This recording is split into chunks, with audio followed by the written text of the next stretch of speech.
સુરેન્દ્રનગર જિલ્લાના ખેડૂતોની વધી મુશ્કેલી મૂળી તાલુકાના ખેડૂતોએ કરી છે રજૂઆત વરસાદથી થયેલા નુકસાનનો હજુ નથી થયો સર્વે તો નથી સર્વે કરવામાં આવ્યો નથી સહાય ચૂકવવામાં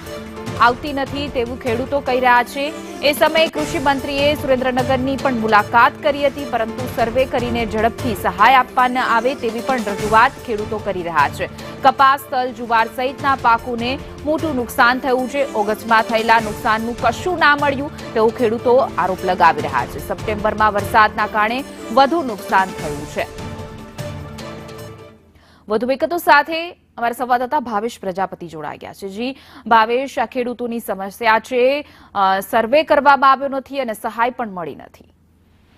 ચોક્કસ વાત કરવામાં આવે તો સુરેન્દ્રનગર જિલ્લાનો જે જગતનો તાત છે એ દિવસે ને દિવસે મુશ્કેલીમાં છે મુકાવતો જાય છે કારણ કે અગાઉની વાત કરવામાં આવે તો અગાઉ પણ જે ઓગસ્ટ મહિનામાં જે વરસાદ પડ્યો હતો એને લઈને ભારે નુકસાન છે એ સહન કરવાનો વારો ખેડૂતોને આવ્યો હતો ત્યારે કૃષિ મંત્રી દ્વારા સુરેન્દ્રનગરની એક મુલાકાત પણ લેવામાં આવી હતી અને એમાં કહેવામાં આવ્યું હતું કે ઝડપથી સર્વે છે એ કરવામાં આવશે ઝડપથી એની સહાય છે એ ચૂકવવામાં આવશે પરંતુ એનો સર્વે છે એ હજી સુધી થયો નથી એક પણ રૂપિયાની સહાય છે એ ચૂકવવામાં નથી આવી ત્યાં ફરી એકવાર પાછો આ સપ્ટેમ્બર મહિનામાં ફરી એકવાર વરસાદ આવતા ખેડૂતોના પાકને નુકસાન થયું છે જેમાં કપાસ છે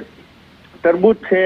જીરું છે સહિતના પાકને નુકસાન થયું છે મૂળી તાલુકાના ખેડૂતો છે એની રજૂઆત છે કે ઝડપથી અમારો છે એ સર્વે કરવામાં આવે અને અગાઉ પણ સર્વે નથી ફરી એકવાર વરસાદના કારણે થઈ નુકસાની વેઠવાનો વારો આવ્યો છે તો ઝડપથી સર્વે કરી અને સહાય ચૂકવવામાં આવે એવી હાલ જગતના તાતની માંગણી છે। જી સમગ્ર માહિતી બદલ આભાર।